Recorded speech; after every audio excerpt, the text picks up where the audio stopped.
നമുക്ക് rank making ചോദ്യങ്ങൾ ധാരാളം വരുന്നൊരു പോർഷനാണ് ഹിസ്റ്ററി. നമുക്കറിയാം ഡിഗ്രി ലെവൽ പ്രിലിംസിന് 10 മാർക്കാണ്. അപ്പം സെക്രട്ടേറിയറ്റ് മെയിൻസ് പരീക്ഷയ്ക്ക് നല്ല രീതിയിൽ ഈ ഒരു സബ്ജക്റ്റിന് വെയിറ്റേജ് ഉണ്ട്. പിന്നെ 10th +2 സബ് ഇൻസ്പെക്ടർ എല്ലാ പരീക്ഷകൾക്കും വളരെ ഇമ്പോർട്ടൻ്റ് ആണ് ഈ സബ്ജക്ട്. അതുകൊണ്ട് തന്നെ ഇന്നത്തെ നമ്മുടെ ടോപ്പിക് ഹിസ്റ്ററിയിലെ ഏറ്റവും ഇമ്പോർട്ടൻ്റ് ആയ സെക്ഷൻസിലൊന്നാണ് ബാലഗംഗാധർ തിലക് എന്ന് പറയുന്ന ഇന്ത്യൻ സ്വാതന്ത്ര്യ സമര നായകന്റെ ചരിത്രം. ഇന്ന് നമ്മൾ അദ്ദേഹത്തിനെ സംബന്ധിക്കുന്ന പ്രധാനപ്പെട്ട റാങ്ക് മേക്കിംഗ് ഫാക്ടുകൾ പഠിക്കാൻ പോവുകയാണ്. കുറെ റെയർ ആയിട്ടുള്ള ഫാക്ട് ഇവിടെ പറയുന്നുണ്ട്. ഉത്തർപ്രദേശ് PSC മുതൽ അല്ലെങ്കിൽ സിവിൽ സർവീസ് ചോദ്യ പേപ്പറുകൾ മുതൽ കേരള PSCയുടെ ഫാക്ടുകളും അതിനോടൊപ്പം തന്നെ NCERT, SCERT, ബിപിൻ ചന്ദ്ര പോലുള്ള ടെക്സ്റ്റുകളുടെ ഫാക്ടുകളും ഒക്കെ കൺസോളിഡേറ്റ് ചെയ്ത് വളരെ റിസർച്ച് ബേസ്ഡ് ആയിട്ടാണ് ഇന്നത്തെ ക്ലാസ് പ്രിപ്പയർ ചെയ്തിട്ടുള്ളത്. എപ്പോഴും പറയുന്ന പോലെ നമ്മൾ കഥ അറിഞ്ഞ് പഠിച്ചു കഴിഞ്ഞാൽ മാത്രമാണ് ഇപ്പോഴുള്ള PSC പരീക്ഷകൾ ജയിക്കാൻ സാധിക്കുള്ളൂ. കാണാപ്പാടം നടക്കില്ല. അതുകൊണ്ട് തന്നെ കഥ അറിഞ്ഞ് കോണ്ടെക്സ്റ്റ് അറിഞ്ഞ് നമുക്ക് വളരെ എളുപ്പത്തിൽ പഠിക്കാം. അങ്ങനെ പഠിച്ചുള്ള ഗുണം എന്താ? നമ്മളിത് ഒരിക്കലും മറക്കില്ല. അപ്പൊ ഇന്നത്തെ ക്ലാസ് നോട്ട്സ് ഞാൻ നമ്മുടെ ടെലിഗ്രാം ചാനൽ അപ്ലോഡ് ചെയ്യുന്നതാണ്. ചാനലിലെ ലിങ്കും കമന്റ് സെക്ഷനിൽ പിൻ ചെയ്തിട്ടുണ്ട്. ടെലിഗ്രാം കുടുംബാംഗങ്ങളാവുക. ഡെയിലി അവിടെ തരുന്ന മോക്ക് ടെസ്റ്റ് കൃത്യമായി അറ്റൻഡ് ചെയ്ത് തുടങ്ങുക കേട്ടോ. ഓക്കെ, അപ്പോൾ നമുക്ക് നേരെ നമ്മുടെ ടോപ്പിക്കിലേക്ക് പോകാം. ബാലഗംഗാധർ തിലക് നമുക്ക് എല്ലാവർക്കും ഏറ്റവും സുപരിചിതനായ ഒരു സ്വാതന്ത്ര്യ സമര സേനാനിയാണ് അദ്ദേഹം, അല്ലെ? പൊതുവെ പറഞ്ഞ പേരുണ്ട്, ബാൽ പാൽ ലാൽ ട്രിയോ, ത്രിമൂർത്തികൾ എന്നാണ് ഇവരെ വിളിക്കുന്നത്. അതായത് ലാലാ ലജ്പത് റോയ്, ബിപിൻ ചന്ദ്രപാൽ, ഈ പറഞ്ഞ പോലെ ബാൽ ഗംഗാധർ തിലക്, അല്ലെ? ഇതില് ലാലാ ലജ്പത് റോയ് എന്ന് വെച്ച് കഴിഞ്ഞാൽ പഞ്ചാബില. ഇപ്പൊ നോർത്തില് ലാലാ ലജ്പത് റോയ് ഉണ്ട്. പൂനെ അല്ലെങ്കിൽ മഹാരാഷ്ട്ര മേഖലയിൽ ആരുണ്ട്? ബാൽ ഗംഗാധർ തിലക് ഉണ്ട്. ബംഗാൾ റീജിയനിൽ ആരുണ്ട്? നമുക്ക് ബിപിൻ ചന്ദ്രപാൽ ഉണ്ട്. അരബിന്ദോ ഘോഷും അവിടെ തന്നെയാണ് ഉള്ളത്. തൽക്കാലം നമുക്ക് ഈ 3 പേരെ നോക്കിയാൽ മതി. ഈ ട്രയാങ്കിളിന്റെ ഉള്ളിലായിരുന്നു ഇന്ത്യൻ സ്വാതന്ത്ര്യ സമരത്തിന്റെ തീച്ചൂള എന്ന് പറയുന്നത്. അതുകൊണ്ട് തന്നെ ആ ഒരു ത്രിമൂർത്തികളിൽ ഒരാളായ ബാലഗംഗാധർ തിലക് എന്ന് പറഞ്ഞു കഴിഞ്ഞാൽ അദ്ദേഹം കുറച്ച് റെബലാണ്. അതായത് ഇന്ത്യൻ നാഷണൽ കോൺഗ്രസിലെ തലതൊട്ടപ്പനായ നേതാക്കന്മാരിൽ ഒരാളാണ് ബാലഗംഗാധർ തിലക്. പക്ഷെ നമുക്കറിയാം ഇന്ത്യൻ നാഷണൽ കോൺഗ്രസ് തുടക്ക സമയത്ത് 2 ചേരികളിലാണ് പ്രവർത്തിച്ചുകൊണ്ടിരുന്നത്. കുറെ ആൾക്കാർ സമാധാനവാദികളായ മോഡറേറ്റ്സ് ആയിരുന്നു. മോഡറേറ്റുകൾ എന്ന് പറയുമ്പോൾ അവർക്ക് ബ്രിട്ടീഷുകാരുടെ നന്മയിൽ വിശ്വാസമുള്ള ആൾക്കാരായിരുന്നു, അല്ലെങ്കിൽ ബ്രിട്ടീഷുകാരുടെ അടുത്ത് അധികം കലിപ്പ് കാണിക്കാത്ത ആൾക്കാരാണ് മോഡറേറ്റ്സ്. ഉദാഹരണത്തിന് ഗോഖലെ, ഫിറോസ് ഷാ മെഹ്ത പോലുള്ള ആൾക്കാർ. പക്ഷെ എക്സ്ട്രീമിസ്റ്റുകൾ എന്ന് പറയുന്നത് കുറച്ച് തീവ്ര ചിന്താഗതിയുള്ള ആൾക്കാരാണ്. അവരെ കുറച്ച് റബലാണ്. ഇത്തിരി ആക്ഷൻ ഒക്കെ അവർക്ക് വേണം. ചുമ്മാ ഈ മോഡറേറ്റുകൾ എന്ന് വെച്ച് കഴിഞ്ഞാൽ ഒരു സത്യാഗ്രഹം ഇരിക്കാനും സമരം വിളിക്കാനും ഒക്കെ അവരെ കൊണ്ട് പറ്റത്തുള്ളൂ. പക്ഷെ എക്സ്ട്രീമിസ്റ്റുകൾ എന്ന് പറഞ്ഞു കഴിഞ്ഞാൽ അവർ കുറെ കൂടെ അഗ്രസീവ് ആണ്. ഇപ്പൊ ബാലഗംഗാധർ തിലക് അത്തരത്തിലുള്ള എക്സ്ട്രീമിസ്റ്റ് നേതാവായിരുന്നു എന്നുള്ള കാര്യം നമുക്കെല്ലാം അറിയാം. അപ്പൊ അദ്ദേഹം മോഡറേറ്റുകൾക്കെതിരായിരുന്നു, എക്സ്ട്രീമിസ്റ്റ് നേതാവായിരുന്നു. ഈ 3 പേരും എക്സ്ട്രീമിസ്റ്റുകൾ തന്നെ. അപ്പൊ ഇദ്ദേഹത്തിന്റെ ഒരു ചരിത്രം നമ്മൾ പഠിക്കുമ്പോൾ നിങ്ങൾ മനസ്സിലാക്കേണ്ട ഒരു കാര്യം, ഇന്ത്യൻ നാഷണൽ കോൺഗ്രസിലെ ഏറ്റവും ജനകീയനായ നേതാക്കളിൽ ഒരാൾ, ഏറ്റവും കരുത്തനായ നേതാക്കളിൽ ഒരാൾ. പക്ഷേ ഞാൻ നിങ്ങൾക്ക് ഒരു ചോദ്യം ചോദിക്കട്ടെ. ഇത് ഉത്തർപ്രദേശ് PSCയിൽ വന്നൊരു ചോദ്യമാണ്. നമുക്ക് അവിടുന്ന് ധാരാളം ചോദ്യങ്ങൾ ഇപ്പൊ കേരള PSCയിൽ വരുന്നുണ്ട്. ഉത്തർപ്രദേശ്, രാജസ്ഥാൻ, കർണാടക, തമിഴ്നാട് PSCകളിൽ നമുക്ക് ധാരാളം ചോദ്യങ്ങൾ വരുന്നുണ്ട്. അപ്പൊ അതൊക്കെ വെച്ച് പഠിക്കാം. ചോദ്യം ഇതാണ്: ഇത്രയും കരുത്തനായ തിലക് ഇന്ത്യൻ നാഷണൽ കോൺഗ്രസിന്റെ ഏത് സമ്മേളനത്തിലാണ് പ്രസിഡന്റ് ആയിട്ടുള്ളത്? പറയാൻ പറ്റുമോ? പറ്റത്തില്ല. ബിക്കോസ് തിലക് ഒരിക്കലും ഇന്ത്യൻ നാഷണൽ കോൺഗ്രസിന്റെ പ്രസിഡന്റ് ആവുന്നില്ല. അതെന്താ? ഇത്രയും ശക്തനായ ഒരു നേതാവ് ഇന്ത്യൻ നാഷണൽ കോൺഗ്രസിന്റെ പ്രസിഡന്റ് ആവാതിരിക്കുമോ? ഇരിക്കും. അപ്പൊ അത്തരത്തിലുള്ള ചരിത്രമാണ് നമ്മൾ ഇന്ന് പഠിക്കാൻ പോകുന്നത്. അപ്പൊ ചോദ്യം എങ്ങനെയായിരുന്നു? UP PSCയിലെ ചോദ്യം എങ്ങനെയായിരുന്നു? കുറെ പേര് ലിസ്റ്റ് തന്നിട്ട് ഈ കൂട്ടത്തിൽ ആരാണ് ഇന്ത്യൻ നാഷണൽ കോൺഗ്രസിന്റെ പ്രസിഡന്റ് ആവാതിരുന്ന വ്യക്തി? ലിസ്റ്റിൽ ഗാന്ധിജിയൊക്കെ ഉണ്ട്. ഗാന്ധിജിയും പ്രസിഡന്റ് ആയിട്ടുണ്ട്. പക്ഷെ ബാലഗംഗാധർ തിലക് ഒരിക്കലും, ഇത്രയും കരുത്തനായ നേതാവായിട്ടുള്ള അദ്ദേഹം ഒരിക്കലും ഇന്ത്യൻ നാഷണൽ കോൺഗ്രസിന്റെ പ്രസിഡന്റ് ആവുന്നില്ല. അതിന്റെ പ്രധാനപ്പെട്ട റീസൺ ആണ് നമ്മൾ നേരത്തെ പറഞ്ഞ എക്സ്ട്രീമിസ്റ്റ് ചിന്താഗതി. അതായത് കോൺഗ്രസിൽ ഏറ്റവും കൂടുതൽ സ്വാധീനമുള്ള ആൾക്കാർ മോഡറേറ്റുകളായിരുന്നു. മോഡറേറ്റുകൾക്ക് നേരെ വിപരീതമാണ് ബാലഗംഗാധർ തിലകിന്റെ സിദ്ധാന്തങ്ങൾ. അതുകൊണ്ട് തന്നെ അദ്ദേഹത്തിന് അവർ നന്നായിട്ട് പണി കൊടുത്തു. ആ ചരിത്രമൊക്കെ നമുക്ക് പഠിക്കാം. അതിനു മുമ്പ് ഇവിടുന്ന് വന്നിട്ടുള്ള ചോദ്യങ്ങളെല്ലാം നമുക്കൊന്ന് പരിചയപ്പെടാം. വിശകലനാത്മകമായി തന്നെ പഠിക്കാം. ഇപ്പൊ ബാലഗംഗാധർ തിലകിനെ പറ്റി പറയുമ്പോൾ നമ്മൾ പറയുന്നൊരു കാര്യമാണ്, അദ്ദേഹത്തിന് പ്രധാനമായിട്ടും 2 ന്യൂസ് പേപ്പേഴ്സ് ഉണ്ടായിരുന്നു. 2 പത്രങ്ങളുടെ പത്രാധിപരായിരുന്നു അദ്ദേഹം. മറാത്ത എന്ന് പറയുന്ന പത്രം ഇംഗ്ലീഷ് ഭാഷയിലായിരുന്നു.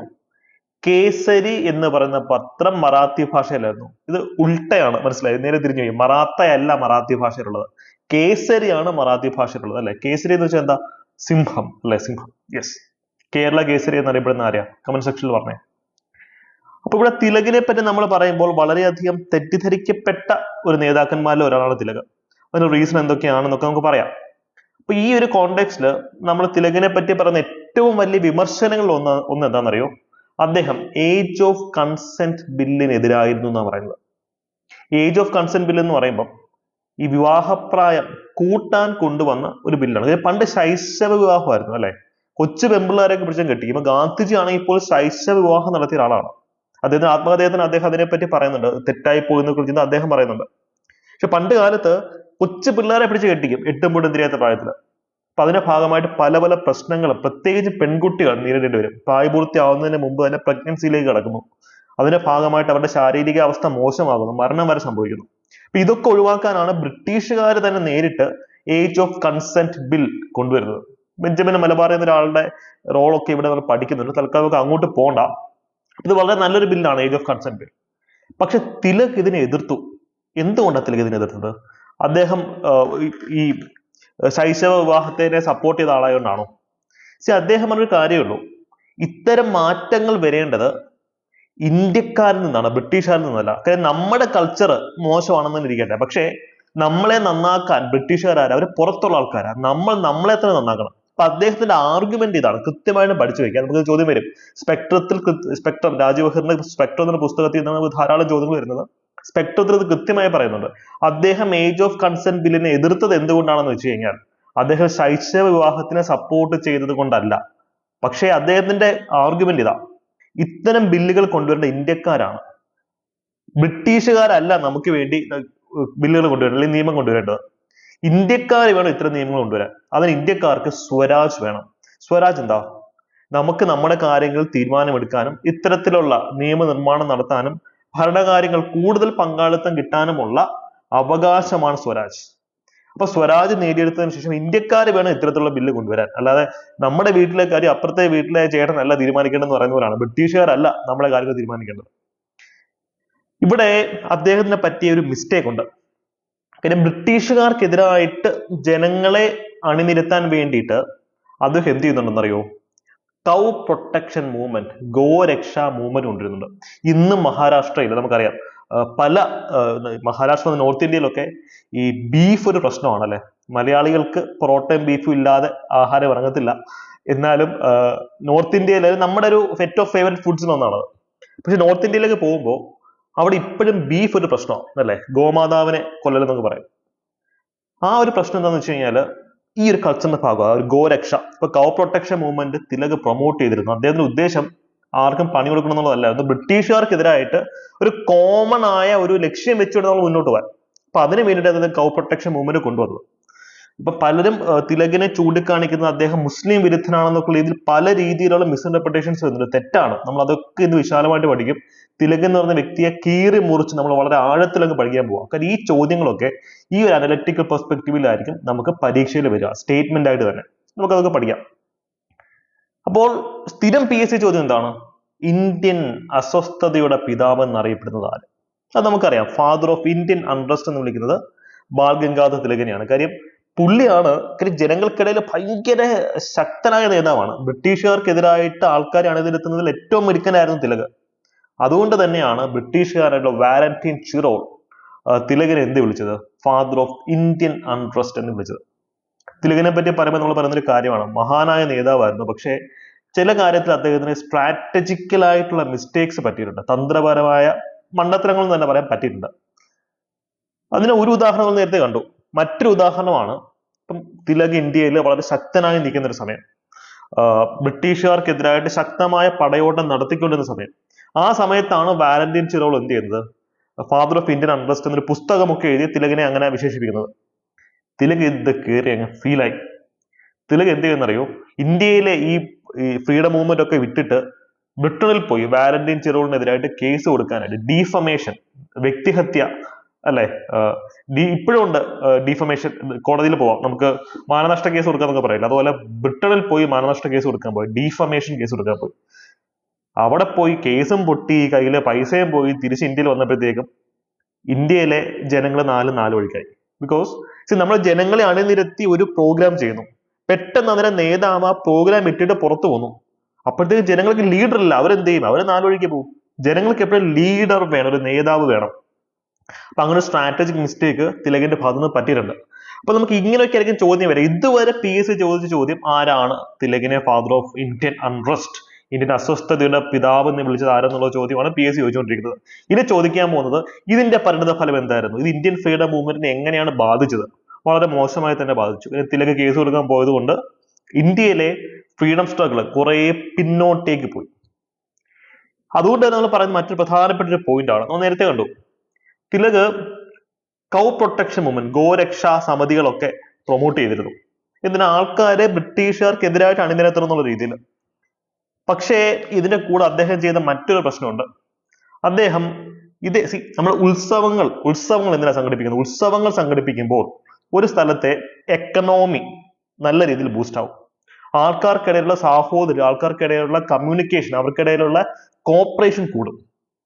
അപ്പൊ അതുകൊണ്ട് തന്നെ ബ്രിട്ടീഷുകാർക്കെതിരായിട്ട് ആൾക്കാരെ അണിനിരത്താൻ തിലക് സ്റ്റാർട്ട് ചെയ്ത മറ്റ് രണ്ട് പ്രധാനപ്പെട്ട പദ്ധതികളാണ് ഗണപതി ഫെസ്റ്റിവലും ശിവാജി ഫെസ്റ്റിവലും. ഇന്നും മഹാരാഷ്ട്രയിലെ ഏറ്റവും പ്രധാനപ്പെട്ട ഒരു ഇൻസിഡന്റ് ആണ് ഗണപതി ഫെസ്റ്റിവലും ശിവാജി ഫെസ്റ്റിവലും. എൻ്റെ ഒരു പേഴ്സണൽ എക്സ്പീരിയൻസ് പറയുകയാണെങ്കിൽ, കഴിഞ്ഞതിന്റെ മുമ്പുള്ള ക്രിസ്മസിൽ ഞാനും എൻ്റെ ഒരു സുഹൃത്തും കൂടെ ബോംബെയിൽ പോയി. ചുമ്മാ ഒരു ട്രിപ്പിന് പോവാന്നൊക്കെ പറഞ്ഞ് അവിടെ പോയി. ഇന്നലെ ക്രിസ്മസ് ആഘോഷിക്കാം എന്നൊക്കെ രീതിയിലാണ് പോയത്. പക്ഷെ അവിടെ ചെന്നപ്പോഴത്തേക്കും വലിയ ആഘോഷങ്ങളും കാര്യങ്ങളൊന്നും ഇല്ലായിരുന്നു. പിന്നാണ് മനസ്സിലായി, അവിടെ നമ്മൾ പണ്ട് PSC പഠിക്കുന്നതാണ്, എന്നാലും അവിടുത്തെ ആഘോഷം എന്ന് പറയുന്നത് ശിവാജി ഫെസ്റ്റിവലും ഗണപതി ഫെസ്റ്റിവലും ആണ്. ക്രിസ്മസ് ഇപ്പം ഞങ്ങൾ അറിയില്ല, തിരുവനന്തപുരം മ്യൂസിയത്തിൽ പോയിരുന്നെങ്കിൽ നമുക്ക് ഇതിലും അടിപൊളിയായിട്ട് ആഘോഷിക്കാൻ. ഇവിടെ നിന്ന് കഷ്ടമായി പോയത് ഞങ്ങൾ പരസ്പരം ചോദിക്കുകയും ചെയ്തു. പക്ഷെ നല്ല ആ ഫുഡാണ്, സ്ട്രീറ്റ് ഫുഡ് അടിപൊളിയായിരുന്നു. അതുകൊണ്ട് ഞങ്ങളത് നല്ലൊരു മെമ്മറബിൾ ട്രിപ്പ് ആയിരുന്നു. പക്ഷെ പ്രശ്നം അതാണ്, മഹാരാഷ്ട്രയെ സംബന്ധിച്ച് അവിടുത്തെ ഏറ്റവും പ്രധാനപ്പെട്ട ഫെസ്റ്റിവൽ എന്ന് പറയുന്നത് ശിവാജി ഫെസ്റ്റിവലും ഗണപതി ഫെസ്റ്റിവലാണ്. അത് തുടക്കമിട്ടത് ബാൽ ഗംഗാധർ തിലകാണ്. അപ്പൊ ഇതിന്റെ ഒരു പരിണിത ഫലം എന്തായിരുന്നു? സപ്പോസ് ബ്രിട്ടീഷുകാർക്കെതിരായിട്ട് പ്രവർത്തിക്കാൻ ആഗ്രഹിച്ചുകൊണ്ട് ഒരു മുസൽമാൻ വരുന്നു എന്നിരിക്കട്ടെ. അപ്പൊ അദ്ദേഹം നോക്കുമ്പോഴത്തേക്കും ശിവാജിയും ഗണപതിയും ഒക്കെ ഇരിക്കുന്നത്. അപ്പൊ അദ്ദേഹത്തിന് ഇൻസെക്യൂരിറ്റി വരും, അല്ലെ? അല്ലെങ്കിൽ ഒരു സിഖുകാരൻ വരുന്നു. സിഖുകാരൻ വരുമ്പോഴത്തേക്കും തിലകിനെ ഫോളോ ചെയ്യാം എന്നുകൊണ്ട് സിഖുകാരൻ വരുമ്പോഴത്തേക്കും ദാണ്ട് ശിവാജിയും ഈ പറഞ്ഞതുപോലെ ഗണപതി ഇരിക്കുന്നു. അപ്പൊ അവരുടെ റിലീജിയസ് ഫീലിങ്സിന് അത് എതിരാണെന്നല്ല, കോംപ്ലിമെന്റ് ചെയ്യാനെന്ന് വേണമെങ്കിൽ പറയാം. അപ്പൊ അവർ പിന്നെ തിലക് സ്റ്റാർട്ട് ചെയ്ത പരിപാടിയുണ്ട്, ബ്രിട്ടീഷുകാർക്ക് കൈ മുറിച്ച് തിലകം തൊടിയിക്കുക, ഈ ഹോമത്തിനോ അല്ലെങ്കിൽ തീയുടെ മുമ്പിൽ പ്രതിജ്ഞ എടുക്കുക. അതൊക്കെ ഹിന്ദു റിലീജിയസ് എലമെന്റ്സ് ആണ്. ഇത് തിലക് പല ഘട്ടത്തിലും പ്രൊമോട്ട് ചെയ്യുന്നുണ്ട്. അപ്പൊ ഇത് കണ്ടപ്പോൾ മറ്റ് മതത്തിലുള്ള ആൾക്കാർ ഫ്രീഡം മൂവ്മെന്റിൽ നിന്നും പിന്നിലേക്ക് വരഞ്ഞു. ഇത് ചോദ്യം വന്നിട്ടുള്ള സിവിൽ സർവീസസ് ചെയ്യുന്നു. എന്തുകൊണ്ടാണ് എക്സ്ട്രീമിസ്റ്റുകൾ, തിലക് അടക്കമുള്ള എക്സ്ട്രീമിസ്റ്റുകളുടെ മൂവ്മെന്റ് ഫെയിലിയർ ആയി പോയതെന്നുള്ള ചോദ്യം വരുന്നത്. ഹാർപ്പിംഗ് ഹിന്ദു റിലീജിയസ് ആസ്പെക്ട് എന്നാണ് അതിന്റെ ഉത്തരത്തിൽ വന്നിട്ടുള്ളത്. ഇതൊക്കെ നമുക്ക് ചോദ്യമുള്ളതാണ്. അതുകൊണ്ടാണ് ഇത്രയും ആഴത്തിലിറങ്ങി പഠിക്കുന്നത്. നിങ്ങൾ നമ്മുടെ ഹിസ്റ്ററി എന്നൊരു സബ്ജക്റ്റിനെ അപ്രോച്ച് ചെയ്യുമ്പോൾ വർഗീയമായി അപ്രോച്ച് ചെയ്യരുത്. സ്റ്റാൻഡേർഡ് ടെക്സ്റ്റിൽ തന്നിട്ടുള്ള കാര്യങ്ങൾ, നമുക്ക് പരീക്ഷയ്ക്ക് ചോദിക്കാൻ സാധ്യതയുള്ള കാര്യങ്ങളൊക്കെ ഫ്രാങ്കായി തന്നെ പഠിക്കുക. ഇങ്ങനെ പഠിച്ചെങ്കിൽ മാത്രമാണ് ഇനിയുള്ള PSC UPSC പരീക്ഷകളിൽ നമുക്ക് നല്ല രീതിയിൽ മാർക്ക് സ്കോർ ചെയ്യാൻ പറ്റുള്ളൂ. ഓക്കെ, കാര്യം ഹിസ്റ്ററി എന്നൊരു സബ്ജക്റ്റിന് ഞങ്ങളൊരു പ്രശ്നമുണ്ട്. നല്ലതായിട്ടും ചീത്തയായിട്ടും തന്നെ ഹിസ്റ്ററിയിൽ പറയുന്നുണ്ട്. അപ്പൊ ഈ ഒരു കാര്യം നിങ്ങൾ ഓർത്തിരിക്കുക. അപ്പം ശിവാജി ഫെസ്റ്റിവൽ, ഗണപതി ഫെസ്റ്റിവൽ ഒക്കെ അദ്ദേഹം പ്രൊമോട്ട് ചെയ്യുന്നുണ്ട്. അതിന്റെ ഭാഗമായി ഇത്തരത്തിലുള്ള ചില നെഗറ്റീവ് ഇമ്പാക്റ്റുകൾ വന്നിട്ടുണ്ട്. പക്ഷെ ഇതിന്റെ ഈ ഘട്ടത്തിലൊക്കെ ബ്രിട്ടീഷുകാരുടെ പോളിസി നമുക്കറിയാലോ, ഡിവൈഡ് ആൻഡ് റൂൾ ആണ്. ഹിന്ദുവിനെയും മുസ്ലിമിനെയും തമ്മിൽ തല്ലിക്കുക, ഭരിക്കുക, അതാണ് അവരുടെ പോളിസി. അപ്പോഴാണ് ബ്രിട്ടീഷുകാർക്ക് മനസ്സിലായി തിലകിന് ഈ കാര്യത്തിൽ ചില എന്താ പറയാ കാൽക്കുലേഷൻ ഉണ്ട്. അപ്പൊ തിലകിനെ വെച്ച് നമുക്ക് കളിക്കുക എന്നുള്ള രീതിയിൽ ബ്രിട്ടീഷുകാർ കണ്ടോ, തിലക് ആന്റി മുസ്ലിമാണ്, അതുകൊണ്ട് മുസ്ലിംസ് ഒന്നും ഫ്രീഡം മൂവ്മെന്റിൽ പങ്കെടുക്കരുത്. അതുകൊണ്ട് തിലകിനെ വെച്ച് ബ്രിട്ടീഷുകാർ കുറെ കളിച്ചിട്ടുണ്ട്, നമുക്കറിയാം. സയ്യിദ് അഹമ്മദ് ഖാന്റെ ചരിത്രം പിന്നെ പഠിക്കാം. പക്ഷെ നിങ്ങൾ മനസ്സിലാക്കേണ്ട ഒരു കാര്യമുണ്ട്, ഇന്ത്യയിലെ മുസ്ലിംസിന് സെപ്പറേറ്റ് ഇലക്ട്രേറ്റ്, പ്രത്യേക നിയോജക മണ്ഡലം വേണം. അത് ഗാന്ധിജി പോലും എതിർത്തതാണ്, നെഹ്റു എതിർത്തതാണ് അതിനെ. പക്ഷെ തിലകാണ് അതിനെ ഭയങ്കരമായിട്ട് സപ്പോർട്ട് ചെയ്തത്. മുസ്ലിങ്ങൾ അവർക്ക് സെപ്പറേറ്റ് ഇലക്ട്രേറ്റ് വേണം, അവർക്ക് പ്രത്യേക നിയോജക മണ്ഡലം വേണമെന്ന് പറഞ്ഞ് ഈ പറഞ്ഞ ലക്നോ പാക്ടിനകത്തൊക്കെ അതിന് ഏറ്റവും അധികം ജിന്ന പോലെ അതിനെ എതിർത്ത്. ഒന്ന് ആലോചിക്കുക, മുസ്ലിങ്ങൾക്ക് സെപ്പറേറ്റ് ഇലക്ട്രേറ്റ് വേണം, അതായത് പ്രത്യേക നിയോജക മണ്ഡലം, അവിടെ മുസ്ലിങ്ങളായിരിക്കും മത്സരിക്കുക, മുസ്ലിങ്ങളായിരിക്കും ജയിക്കുക. അപ്പം ജനപ്രാതിനിധ്യം അവർക്ക് അത്രയും കിട്ടും. ജിന്ന പോലും അതിനെതിരായിരുന്നു. പക്ഷെ തിലക് അതിനെ ഭയങ്കരമായി സപ്പോർട്ട് ചെയ്തിരുന്നു. ടെക്നോ പാക്ടിന്റെ ഒക്കെ സമയത്ത് അദ്ദേഹം അതിന് ഘോര പ്രസംഗിച്ചു. അതുകൊണ്ട് തന്നെയാണ് സെപ്പറേറ്റ് ഇലക്ട്രേറ്റ്, മുസ്ലിങ്ങളുടെ ഡിമാൻഡായ സെപ്പറേറ്റ് ഇലക്ട്രേറ്റ് അവർക്ക് ഗ്രാൻഡ് ചെയ്ത് കൊടുക്കുന്നത് ബ്രിട്ടീഷുകാർ. അപ്പൊ അതുകൊണ്ട് തന്നെ അത്രയും പ്രോ ആക്റ്റീവ് ആയിരുന്നു തിലക്. പക്ഷെ ഇത്ര ചില മിസ്റ്റേക്സ് അദ്ദേഹത്തിന് പറ്റിപ്പോയി. പിന്നാണ് ഇത് പണിയാന്നുള്ള കാര്യം അദ്ദേഹത്തിന് മനസ്സിലായത്. ഇതിന്റെ കോണ്ടെക്സ്റ്റ് ക്ലിയർ ആവുന്നത് വിചാരിക്കുന്നു. ഓക്കെ, അപ്പോൾ നമുക്കറിയാം ബ്രിട്ടീഷുകാർക്കെതിരായിട്ട് അടുത്തൊരു പ്രധാനപ്പെട്ട പോയിന്റിലേക്ക് പോവാണ്.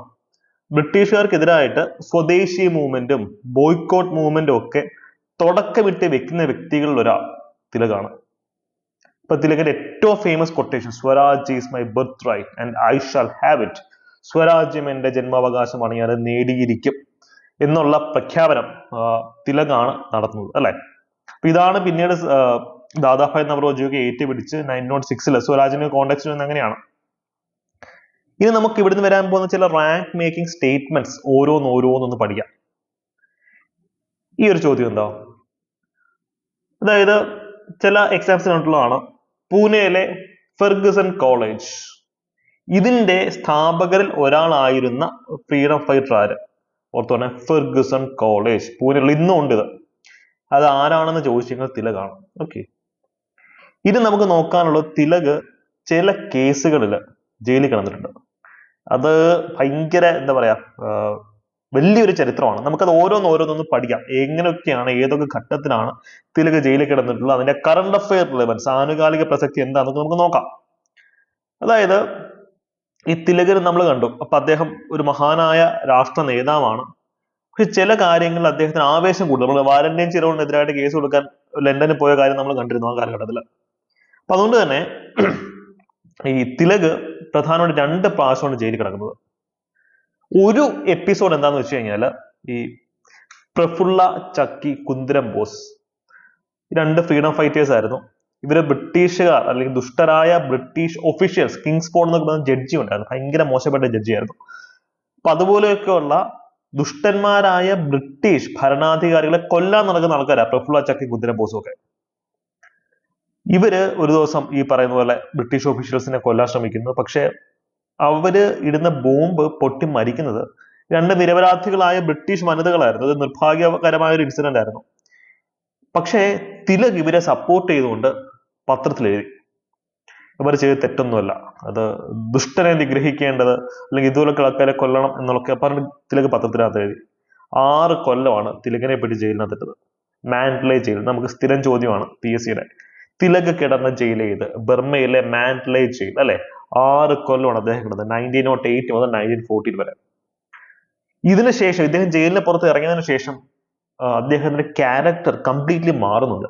പണ്ടത്തെ ഒരു റാഡിക്കൽ നേച്ചർ, അതിന്റെ കാര്യം മനസ്സിലായി. ഇപ്പൊ എന്നെ പറ്റി ജയിലിനകത്ത് ഇട്ട് കഴിഞ്ഞാൽ എനിക്ക് ഒരിക്കലും ഫ്രീഡം മൂവ്മെന്റ് ലീഡ് ചെയ്യാൻ പറ്റത്തില്ല, ജനങ്ങളെ നയിക്കാൻ പറ്റില്ല. അതുകൊണ്ട് ഇതിനു ശേഷം തിലക് അദ്ദേഹത്തിന്റെ ആറ്റിറ്റ്യൂഡ് മാറ്റുന്നുണ്ട്. പിന്നെ കാര്യങ്ങളൊക്കെ സംസാരിക്കുമ്പോഴും പെരുമാറുമ്പോഴും ഒക്കെ വളരെ സൂക്ഷിച്ചും കണ്ടു അദ്ദേഹം ബിഹേവ് ചെയ്യത്തുള്ളൂ. അതുകൊണ്ടാണ് 1916 ഒക്കെ ആകുമ്പോഴത്തേക്കും ഹോം റൂൾ ലീഗ് സ്ഥാപിക്കുന്നത്.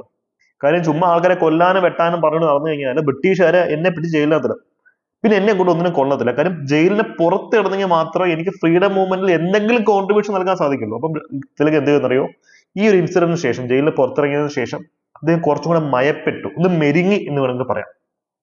പിന്നീട് അത് ഹോം റൂൾ ലീഗ് സ്ഥാപിക്കുന്നു. ഹോം റൂൾ ലീഗിൽ ഇത്തരം തീവ്രമായ ചിന്താഗതി ഹോം റൂൾ ലീഗ് നമ്മൾ കാണുന്നില്ല. നിങ്ങൾ ശ്രദ്ധിച്ചറിയാം, തിലക് സ്ഥാപിച്ച ഹോം റൂൾ ലീഗില് ഇത്രത്തോളം തീവ്ര ചിന്താഗതികൾ നമ്മൾ കാണുന്നില്ല, അല്ലെ? അപ്പൊ അതിന്റെ റീസൺസിലൊന്നും ഇതാണ്. നമുക്ക് അതിലേക്ക് വരുന്നതിന് മുമ്പ് ഒരു ഇൻസിഡന്റും കൂടെ പറഞ്ഞിട്ട് നമുക്ക് അതിന്റെ മാറ്റ ചരിത്രത്തിലേക്ക് പോവാം. ഇതിനു മുമ്പ് നമുക്ക് വന്നിട്ടുള്ള ചോദ്യമാണ് അട്ടറൻസ് ഓഫ് ശിവാജി, അല്ലെ? ശിവാജിയുടെ അട്ടറൻസ് എന്ന് പറയുമ്പോൾ എന്താ? വെല്ലുവിളി അല്ലെങ്കിൽ കൊലവിളി എന്നൊക്കെ വേണമെങ്കിൽ പറയാം. അട്ടറൻസ് ഓഫ് ശിവാജി, ഈ കവിത എഴുതിയത് ആരാന്നുള്ള ചോദ്യമുണ്ട്. അതും തിലക് തന്നെയാണ് എഴുതിയത്. എന്താണ് അട്ടറൻസ് ഓഫ് ശിവാജി എന്ന് പറയുന്ന കവിതയുടെ പശ്ചാത്തലം? സംഭവം ഇത്രയേ ഉള്ളൂ. പൂനെയില് പണ്ട് പ്ലേഗ് പടർന്നങ്ങ് പന്തലിച്ചു. ഈ പ്ലേഗിനെ നിയന്ത്രിക്കാൻ ബ്രിട്ടീഷുകാർ അപ്പോയിന്റ് ചെയ്ത ഒരു ഓഫീസറാണ് റാൻഡ്, വാൾട്ടർ ചാൾസ് റാൻഡ് എന്ന് പറയും. പ്ലേഗ് കമ്മീഷണറാണ് അദ്ദേഹം. ഇദ്ദേഹം പ്ലേഗ് കൺട്രോൾ ചെയ്യാൻ കണ്ടെത്തിയ എളുപ്പം എന്താണെന്നറിയോ? പ്ലേഗ് ബാധിച്ച എല്ലാവരെയും കത്തിച്ചു കളയുക. അവരുടെ വീട് കത്തിക്കുക, വീട്ടിലുള്ള ബാക്കിയുള്ള ആൾക്കാരായിട്ട് കത്തിക്കുക, പിന്നെ അവരുടെ ശവശരീരങ്ങൾ ഒരു റെസ്പെക്റ്റും കൊടുക്കാതെ കുഴിച്ചിടുക. ഇതൊക്കെ ഹിന്ദുക്കളുടെയും മുസ്ലിങ്ങളുടെയും വികാരങ്ങളെ ബാധിച്ചു. കാര്യം ഈ മരണത്തിന് ശേഷമുള്ള റിലീജിയസ് റിച്വൽസ് എന്ന് വെച്ച് കഴിഞ്ഞാൽ എല്ലാവർക്കും വളരെ ഇമ്പോർട്ടന്റ് ആണ്. പക്ഷേ റാൻഡ് അതിന് പോലും സമ്മതിച്ചില്ല. അപ്പൊ ഇത്രയും മോശപ്പെട്ട നെറുകെട്ട ഈ ബ്രിട്ടീഷ് ഭരണാധികാരിയെ ചാപ്പേത്കർ ബ്രദേഴ്സ്, അതായത് ദാമോദർ ചാപ്പേക്കർ, ബാലകൃഷ്ണ ചാപ്പേത്കർ, വാസുദേവ ചാപ്പേത്കർ, ഇവര് ചേർന്ന് കൊല്ലുവാണ്. അങ്ങനെ പ്ലേഗ് കമ്മീഷണറുള്ള റാൻഡിനെ കൊല്ലുന്നുണ്ട്. ഈ ഒരു ഇൻസിഡന്റിനെ ബാൽ ഗംഗാധർ തിലക് ശിവാജിയുടെ കഥയുമായിട്ടാണ് ലിങ്ക് ചെയ്ത് പറയുന്നത്. ശിവാജിയുടെ കഥയുണ്ട്. ശിവാജി നമുക്കറിയാം, മറാത്ത ഛത്രപതി ശിവാജി എല്ലാവർക്കും അറിയാവുന്ന വ്യക്തിയാണ്. അദ്ദേഹത്തിനെ കൊല്ലാൻ വന്ന അഫ്സൽ ഖാൻ എന്ന് പറയുന്ന ഒരാളെ കൊല്ലുന്നുണ്ട്. അപ്പം ശിവാജി ചെയ്തത്, ശിവാജി അഫ്സൽ ഖാനെ കൊന്നതും, സ്വന്തം ജീവൻ പ്രൊട്ടക്ട് ചെയ്യുന്ന അഫ്സൽ ഖാനെ കൊന്നു, അതുപോലെയാണ് ചാപ്പേത്കർ ബ്രദേഴ്സ് റാൻഡിനെ കൊന്നത് എന്ന് പറഞ്ഞ് ഇദ്ദേഹം ഒരു കവിത എഴുതി. ഒന്ന് ആലോചിച്ച് നോക്കിയ ഒരു ബ്രിട്ടീഷ് ഓഫീസറിനെ കൊന്നതിനെ സപ്പോർട്ട് ചെയ്തതിന് പബ്ലിക്കായിട്ട് കവിതയൊക്കെ എഴുതി. ഇത് അദ്ദേഹം വായിക്കുന്നുണ്ട്. ഏതൊരു ഫംഗ്ഷൻ അദ്ദേഹം പബ്ലിക്കായിട്ട് റിസൈറ്റ് ചെയ്യുന്നുണ്ട്. അങ്ങനെ ബ്രിട്ടീഷർ എന്ത് ചെയ്തു? സെക്ഷൻ 124A IPC, ഇപ്പം നമുക്ക് BNS ഒക്കെ വന്നു, അതിന് മുമ്പ് IPC ആയിരുന്നുള്ളൂ, ഇന്ത്യൻ പീനൽ കോഡ് ആയിരുന്നുള്ളത്. ഈ സെക്ഷൻ നമ്മളൊരു 2-3 വർഷം മുമ്പ് വരെ ഇത് ഉപയോഗിച്ചുകൊണ്ടിരുന്ന ഇന്ത്യയിൽ, അതിന് കറണ്ട് അഫയർ റിലവൻസ്. ഈ സെക്ഷൻ, അതായത് രാജ്യദ്രോഹ കുറ്റം എന്ന് പറഞ്ഞ ഈ സെക്ഷൻ ഉപയോഗിച്ചിട്ടാണ് തിലകിനെ അറസ്റ്റ് ചെയ്യുന്നത്. നിങ്ങളൊന്ന് ആലോചിച്ച് നോക്കിയാൽ, തിലകിനെയും ഗോഖലെയും ഗാന്ധിജിയെയും ഒക്കെ അറസ്റ്റ് ചെയ്യാൻ ഉപയോഗിച്ച ഈ സെക്ഷൻ 124A IPC കുറച്ച് വർഷം മുമ്പ് വരെ സുപ്രീം കോടതി ഇത് നിരോധിക്കുന്നത് വരെ ഇന്ത്യൻ ഗവൺമെന്റ് ഉപയോഗിച്ചുകൊണ്ടിരിക്കുകയായിരുന്നു. ഇത് മാറി വന്ന എല്ലാ ഗവൺമെന്റ് ഇത് ഉപയോഗിച്ചിട്ടുണ്ട്. പക്ഷെ ഇന്ന് നമ്മൾ ഇതെല്ലാം സ്ക്രാപ്പ് ചെയ്തു. BNS മറ്റു കാര്യങ്ങളൊക്കെ വന്നു അല്ലെ. യെസ്. അപ്പൊ ഇതാണ് അട്ടറൻസ് ഓഫ് ശിവാജി എന്ന് പറയുന്ന കഥയുടെ പൊരുൾ. പക്ഷെ ഇതിന് മറ്റൊരു ബാക്ക്ലോഗും കൂടെ ഉണ്ട്. അതുകൊണ്ട് നിങ്ങൾ അറിയാം, ഈ ശിവാജി എന്ന് പറയുന്ന ഒരു ഹിന്ദു ആണ്. അദ്ദേഹം കൊന്നത് ഒരു മുസ്ലിമിനെയാണ്. നിങ്ങൾ പേര് ശ്രദ്ധിച്ചു കാണും. അപ്പം ഇതും ബ്രിട്ടീഷുകാർ എങ്ങനെയാ പറയുന്നത്? കണ്ടോ തിലക് മുസ്ലിംസിനെതിരാണ്. കണ്ടോ, ശിവാജിയെ കാണിക്കുന്നു, അഫ്സൽ ഖാന്റെ ഭരണത്തിനെ മോശമായിട്ട് ചിത്രീകരിക്കുന്നു. കാര്യം അത് വില്ലനായിട്ടാണല്ലോ കാണിക്കുന്നത്. അത് വെറൊരു കഥ മാത്രമായിരുന്നു. പക്ഷെ ബ്രിട്ടീഷുകാർ അതും എന്ത് ചെയ്തു? ഡിവൈഡ് ആൻഡ് റൂളിന് വേണ്ടി യൂസ് ചെയ്തു. അപ്പം ഇതിൽ നിന്നൊക്കെ തിലക് പക്ഷെ പാഠം ഉൾക്കൊള്ളുന്നുണ്ട് കേട്ടോ. അദ്ദേഹം പാഠം ഉൾക്കൊള്ളുന്നുണ്ട്. പിന്നെ അദ്ദേഹം പക്വമാർന്ന മറ്റൊരു സ്റ്റേജിലേക്ക് പോകുന്നുണ്ട്.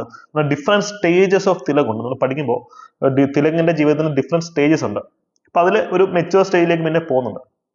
യെസ്. പക്ഷെ തിലക് മനസ്സിൽ പോലും കണ്ടിരുന്നില്ല. കാര്യം അദ്ദേഹം അങ്ങനെ ഒരു വർഗീയവാദിയായ വ്യക്തി ആയിരുന്നില്ല. പക്ഷെ ഇത്തരത്തിലുള്ള ചില കാൽക്കുലേഷൻ മിസ്റ്റേക്സ് ആയിരുന്നു അദ്ദേഹം വന്നിരുന്നത്.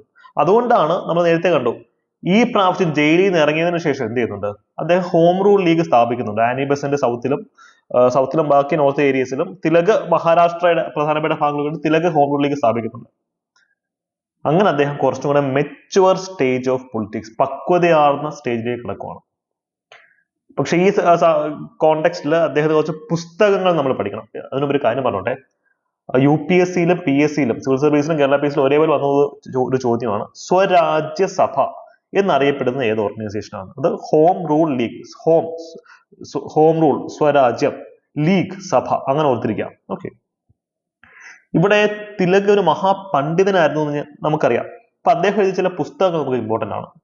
അദ്ദേഹത്തിന്റെ ഒരു പ്രധാനപ്പെട്ട പുസ്തകമാണ് ആർട്ടിക് ഹോം ഓഫ് ആര്യൻസ്, അല്ലെങ്കിൽ ഇതിനെ തന്നെ ആർട്ടിക് ഹോം ഓഫ് വേദാസ് എന്നും പറയും.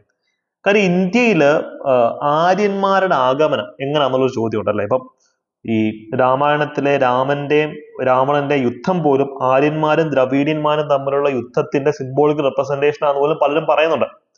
പക്ഷെ എന്താണ് ഇതിന്റെ വസ്തുത? അല്ലെങ്കിൽ ഇന്ത്യയിൽ ആര്യന്മാര്, ഈ ബ്രാഹ്മണിക്കൽ അധിനിവേശം എവിടെ നിന്നാണ് വന്നതെന്നുള്ള ചോദ്യമുണ്ട്.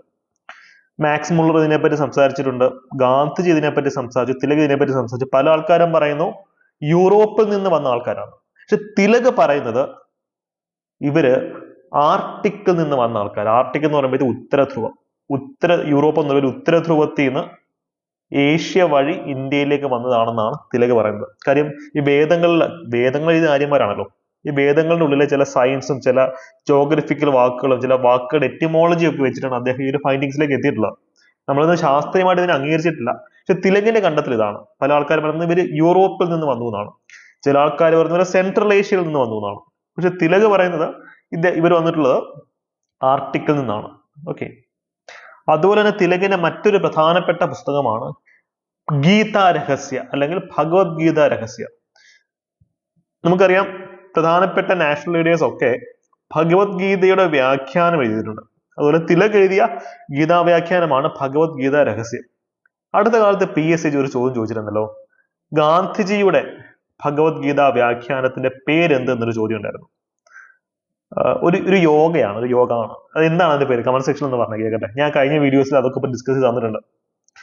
അപ്പോ തിലകിന്റെ മറ്റു കുറച്ച് റാങ്ക് മേക്കിംഗ് ഫാക്ടുകളും കൂടെ പറഞ്ഞിട്ട് നമുക്ക് ക്ലാസ് അങ്ങ് വൈൻഡ് അപ്പ് ചെയ്യാം. ഓക്കെ, തിലകിന്റെ ഒരു പ്രധാനപ്പെട്ട മറ്റൊരു ഓർഗനൈസേഷനാണ് ഡെക്കാൻ എഡ്യൂക്കേഷണൽ സൊസൈറ്റി. അത് ഗോപാൽ ഗണേഷ് അഗാക്കറും വിഷ്ണു ശാസ്ത്രി ചിപ്ലിങ്കറും കൂടെ ചേർന്നിട്ടാണ് അത് സ്റ്റാർട്ട് ചെയ്തത്. തിലകും ജംഷഡ്ജി ടാറ്റയും സ്വദേശി മൂവ്മെന്റിന്റെ ഭാഗമായി ബോംബെയിൽ സ്വദേശി സ്റ്റോറുകൾ സ്ഥാപിക്കുന്നുണ്ട്. അത് ബ്രിട്ടീഷുകാരുടെ ഒരു ഉൽപ്പന്നങ്ങൾ നമുക്ക് വേണം, നമുക്ക് സ്വദേശി നമ്മൾ തന്നെ നിർമ്മിക്കുന്ന ഉൽപ്പന്നങ്ങൾ മതി എന്നുള്ള ഇത് അത്ര ഉൽപ്പന്നങ്ങൾ വിൽക്കുന്ന സ്റ്റോറുകളാണ് സ്വദേശി സ്റ്റോഴ്സ്. ഈ അടുത്ത കാലത്ത് 2015 തിലകിന്റെ ഒരു ബയോഗ്രഫിക്കൽ സിനിമ ഇറങ്ങിയിരുന്നു. എല്ലാവരും പോയി കാണുക. ഏക് യുഗ് പുരുഷ്, യുഗപുരുഷൻ. മലയാളത്തിൽ യുഗപുരുഷൻ എന്ന് പറയുന്ന സിനിമ ഏത നവോത്ഥാന നായകന്റെ ചരിത്രമായിരുന്നു പറഞ്ഞത്. നല്ല സിനിമയുടെ എല്ലാവരും കാണണം. യുഗപുരുഷൻ മലയാളത്തിൽ അല്ലേ. അപ്പൊ ഏക് യുഗ് പുരുഷൻ എന്ന് പറയുന്ന സിനിമ ഹിന്ദിയിലെ ഫിലിം, അത് ഡയറക്റ്റ് ചെയ്തത് ഓം റൌത്ത് ആണ്. 2015 ഇറങ്ങിയത്. അതിന്റെ കഥാപാത്രം അല്ലെങ്കിൽ അതിന്റെ പ്രൊട്ടഗോണിസ്റ്റ് ആണ് തിലക്. ഓക്കെ, കേന്ദ്ര കഥാപാത്രം തിലകാണ്. ഇനിയാണ് നമ്മൾ ക്ലാസ് തുടങ്ങിയ സമയത്ത് ചോദിച്ച ചോദ്യത്തിന് ഉത്തരം വരാൻ പോകുന്നത്. ഇത്രയും പ്രബലനായ ഒരു നേതാവ്, എന്നിട്ട് എന്തുകൊണ്ടാണ് അദ്ദേഹം ഇന്ത്യൻ നാഷണൽ കോൺഗ്രസിന്റെ പ്രസിഡന്റ് ആവാഞ്ഞത്? ഇപ്പം പ്രസിഡന്റ് ആക്കാം എന്ന് പറഞ്ഞാൽ അദ്ദേഹത്തെ കുറെ പറ്റിച്ചിരുന്നു. 1905 1906 ഒക്കെ അദ്ദേഹത്തെ പറ്റിച്ചു. അദ്ദേഹമാണ് സ്വദേശി മൂവ്മെന്റ് ഒക്കെ ഘോരഘോരം പ്രസംഗിച്ചത്. പക്ഷെ അതൊക്കെ സ്റ്റാർട്ട് ചെയ്ത് കഴിഞ്ഞപ്പോൾ ഇദ്ദേഹം ഫീൽഡ് ഔട്ട് ആയി. പ്രധാനപ്പെട്ട റീസൺ കോൺഗ്രസിനകത്തുള്ളിലുള്ള പൊളിറ്റിക്സ് ആയിരുന്നു, ഇന്റേണൽ പൊളിറ്റിക്സ് ആയിരുന്നു. അങ്ങനെയാണ് 1907 എന്ത് ചെയ്യുന്നത്, തിലക് കോൺഗ്രസ് വിടുന്നത്. സൂററ്റ് സ്പ്ലിറ്റ് അല്ലെ, ഇന്ത്യൻ നാഷണൽ കോൺഗ്രസിലെ മോഡറേറ്റുകളും എക്സ്ട്രീമിസ്റ്റുകളും തമ്മിൽ തല്ലി പിരിയും, സൂററ്റ് സ്പ്ലിറ്റ്. ഇവര് പിന്നീട് കോംപ്രമൈസ് ആവുന്നതാണ് ലക്നൗ പാക്ട്. സ്പ്ലിറ്റിൽ നിന്ന് കോംപ്രമൈസ് ലക്നൗ പാക്ട് 1960. ഇവിടെയാണ് തിലക് മുസ്ലിങ്ങൾക്ക് വേണ്ടി സെപ്പറേറ്റ് ഇലക്ട്രേറ്റ് കൊണ്ടുവന്നിരിക്കണം, അതൊരു അവകാശമാണ് എന്നുള്ള ഒരു ആർഗ്യുമെന്റ് കൊണ്ടുവരികയും അന്ന് ജിന്ന അതിനെ എതിർത്തെങ്കിൽ പോലും അദ്ദേഹം ഇത് സ്ഥാപിച്ചെടുത്തു, സെപ്പറേറ്റ് ഇലക്ട്രേറ്റ് കൊണ്ടുവരികയും ചെയ്തതിന്റെ ഭാഗമായിട്ടാണ്. ഓക്കെ, അപ്പോ നിങ്ങൾക്കുള്ള ഹോംവർക്ക് എന്തായിരുന്നു? ഗാന്ധിജിയുടെ ഗീത വ്യാഖ്യാനത്തിന്റെ പേരെന്ത് എന്നുള്ള ചോദ്യമുണ്ട്. അതിന് ഉത്തരം നമ്മൾ കമന്റ് സെക്ഷനിൽ പറയാം. നമുക്ക് റിപ്പീറ്റ് ചെയ്യാൻ സാധ്യതയുള്ള ചോദ്യം. അപ്പം ഹിസ്റ്ററി എന്നൊരു സബ്ജക്ട് നമ്മൾ ഇഷ്ടപ്പെട്ട് പഠിച്ചു കഴിഞ്ഞാൽ ആ സബ്ജക്ട് തിരിച്ച് നമ്മൾ ഇങ്ങനെ ഇഷ്ടപ്പെട്ട് തുടങ്ങും. അപ്പൊ നമുക്ക് ഭയങ്കര ഈസിയാണ്. നമുക്ക് ഏത് ചോദ്യം എങ്ങനെയൊക്കെ വന്നാലും ഇവൻ കംപ്ലീറ്റ് ഫാക്ട് അറിയില്ലെങ്കിൽ പോലും ഞാൻ ഈ പറഞ്ഞ അനാലിസിസ് വെച്ചിട്ട് പലപ്പോഴും ഉത്തരത്തിലേക്ക് എത്താൻ പറ്റും. അത്തരത്തിൽ PSC ചോദിച്ചൊരു ചോദ്യമായിരുന്നു. 4 പേരുടെ പേര് വന്നിട്ട് ഈ കൂട്ടത്തിൽ ആരാണ് എക്സ്ട്രീമിസ്റ്റ് നേതാവ് എന്നുള്ള ചോദ്യം ഉണ്ടായിരുന്നു. ആ ഓപ്ഷൻസിനകത്ത് ബാലഗംഗാധർ തിലകും ഉണ്ട്, ബിപിൻ ചന്ദ്രപാലും ഉണ്ട്. ഇവർ 2 പേരും എക്സ്ട്രീമിസ്റ്റുകളാണ്. പക്ഷെ ഞാൻ പണ്ട് നിങ്ങളെ പഠിപ്പിച്ചിട്ടുള്ളത് ഓൾറെഡി, ഒരു ചോദ്യത്തിൽ ഒന്നിൽ കൂടുതൽ ശരി ഉത്തരം ഉണ്ടെങ്കിൽ നിങ്ങൾ കൂട്ടത്തിൽ ഏറ്റവും അപ്രോപ്രിയേറ്റ് ഉത്തരം വേണം തിരഞ്ഞെടുക്കാൻ. അപ്പൊ അതിന്റെ അപ്രോപ്രിയേറ്റ് ആൻസർ ശരിക്കും 2 പേരും എക്സ്ട്രീമിസ്റ്റുകളാണ്. പക്ഷെ അതിന്റെ അപ്രോപ്രിയേറ്റ് ആൻസറായി PSC കൊടുത്തു പോലും തിലകാണ്, ബാലഗംഗാധർ തിലകാണ്. കാര്യം എക്സ്ട്രീമിസ്റ്റുകളുടെ കൂട്ടത്തിൽ ഏറ്റവും മൂത്ത എക്സ്ട്രീമിസ്റ്റ് ആര്, അതാണ് PSC ഉദ്ദേശിച്ചത്. അപ്പൊ അത്രത്തോളം ഇമ്പോർട്ടന്റ് ആയിട്ടുള്ള ഒരു രാഷ്ട്ര നേതാവാണ് തിലക്. അപ്പം ഹിസ്റ്ററി ഇങ്ങനെ നിങ്ങൾ കഥകളിൽ കൂടെ തന്നെ പഠിക്കാം. നല്ല രീതിയിൽ വെയിറ്റേജ് ഇപ്പം പ്രിലിംസിനും മെയിൻസിനും ഒക്കെ ഹിസ്റ്ററി എന്നൊരു സബ്ജക്റ്റിനുണ്ട്. അടിപൊളിയായിട്ട് തന്നെ പഠിക്കുക. നിങ്ങൾക്ക് ഇതൊക്കെ ഒരു കോഴ്സിന്റെ ഭാഗമായി പഠിക്കണമെങ്കിൽ ഞങ്ങളുടെ സെക്രട്ടേറിയറ്റ് അസിസ്റ്റന്റ് അല്ലെങ്കിൽ സബ് ഇൻസ്പെക്ടർ ബാച്ചസ് ഉണ്ട്, പ്രിലിംസ് ബാച്ച് ഉണ്ട്, മെയിൻസ് ബാച്ച് ഉണ്ട്. എല്ലാം അഫോർഡബിൾ ഫീസ് ആണ്. കമന്റ് സെക്ഷനിൽ പിൻ ചെയ്തിട്ടുള്ള നമ്പറിൽ കോൺടാക്ട് ചെയ്യുകയാണെങ്കിൽ നിങ്ങൾക്ക് അതിന്റെ ഫുൾ ഡീറ്റെയിൽസ് കിട്ടും. ഈ നമ്പറിൽ കോൺടാക്ട് ചെയ്താൽ മതി. മെന്റേഴ്സുമായി നിങ്ങൾക്ക് സംസാരിക്കാവുന്നതാണ്. അപ്പൊ ക്ലാസ്സിനെ പറ്റിയുള്ള നിങ്ങളുടെ അഭിപ്രായങ്ങൾ, വിലയേറിയ അഭിപ്രായങ്ങൾ കമന്റ് സെക്ഷനിൽ പറയാം.